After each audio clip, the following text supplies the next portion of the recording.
دوستوں، کیا حکومت کی مذہب کے اصولوں کے مطابق چلنا چاہیے؟ کیا ایک ایسا نظام ممکن ہے جہاں ریاستی فیصلے کسی مقدس کتاب کی روشنی میں کیے جائیں؟ اگر کسی ملک کی حکومت مذہب کی بنیاد پر چلائی جائے تو کیا وہاں سب کو برابری کے حقوق مل سکتے ہیں؟ اور سب سے اہم سوال، کیا تھیوکریسی یعنی مذہبی حکومت واقعی ایک مثالی طرز حکمرانی ہو سکتی ہے؟ دوستو، یہ وہ سوالات ہیں جو صدیوں سے انسانی ذہن میں گونج رہے ہیں۔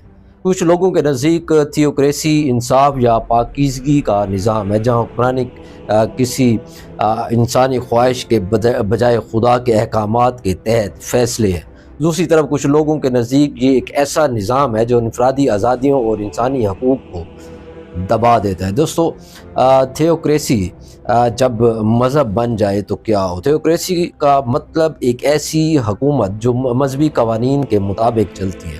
اس میں حکمران کو اقتدار کسی ووٹ یا آئینی کا حق نہیں ہوتا۔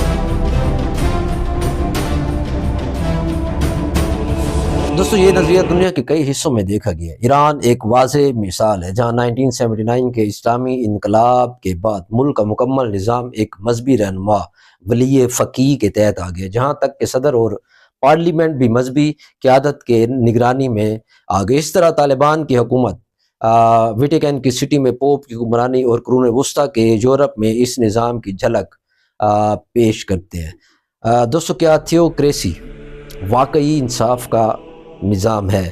دوستو، اس کے حامی کہتے ہیں کہ مذہبی قوانین خدا کے اصولوں پر مبنی ہوتے ہیں، اس لیے یہ انسانی معاشرے کے لیے بہترین ہو سکتے ہیں۔ ان کے مطابق جب حکومت مذہبی اصولوں پر عمل کرتی ہے تو وہ کسی ذاتی مفاد یا کرپشن کا شکار نہیں ہوتی، بلکہ ہر فیصلہ انصاف اور روحانی اخلاقیات کی بنیاد پر ہوتا ہے۔ مگر تاریخ میں کچھ اور بھی ہمیں بتاتی ہے، جب کسی حکومت میں مذہبی قیادت کو حتمی اختیار حاصل ہو جاتا ہے تو اختلاف رائے دبا دیا جاتا ہے، اقلیتوں کو کمزور سمجھا جاتا ہے اور معاشرہ شدت پسندی کی طرف مائل ہو جاتا ہے۔ دوستو، تاریخی مثالیں اگر ہم اس کی پیش کرنا چاہیں تو قرون وسطیٰ کے یورپ میں کیتھولک چرچ کا اثر اتنا زیادہ تھا کہ جو بھی اس نظریے سے اختلاف کرتا اسے سزائیں دی جاتی۔ مثال کے طور پر جب سائنسدان گلیلیو نے کہا کہ زمین سورج کے گرد گھومتی ہے تو چرچ نے اسے زندان میں ڈال دیا، کیونکہ یہ نظریہ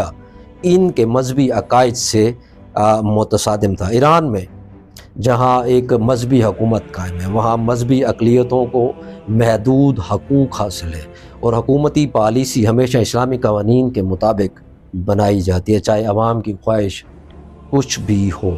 دوستو، تھیوکریسی کو آج چیلنجز کیا ہیں؟ یعنی مذہبی اقلیتوں کے حقوق کے حوالے سے اگر ایک حکومت مخصوص مذہب کے اصولوں پر چلے تو جو لوگ اس مذہب کو نہیں مانتے وہ برابر کے شہری کیا کہلا سکتے ہیں؟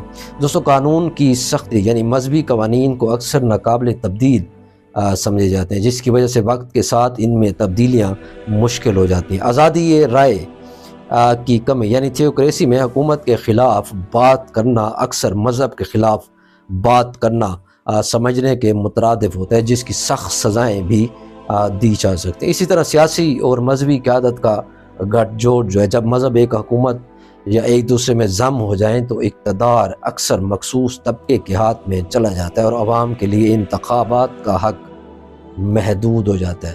تو دوستو، کیا تھیوکریسی کا کوئی متبادل ہے؟ کچھ لوگ کہتے ہیں کہ ایک متوازن نظام ممکن ہے جہاں مذہب کو عزت دی جائے مگر حکومت جمہوری اصولوں پر چلے۔ اس ماڈل میں مذہب کی کوئی فرد کی ذاتی زندگی تک محدود رکھا جا سکتا ہے، جب حکومت تمام شہریوں کے ساتھ مساوی سلوک کرے۔ تو دوستو، کیا آپ ایک ایسی دنیا چاہتے ہیں جہاں حکومت کسی ایک مذہب کی ترجمان ہو، یا آپ ایک ایسا معاشرہ دیکھنا چاہتے ہیں جہاں پر انسان کو اپنی مذہبی آزادی کے ساتھ ساتھ مساوی حقوق بھی حاصل ہوں؟ یہ سوچنا آپ کا کام ہے۔ بہت شکریہ۔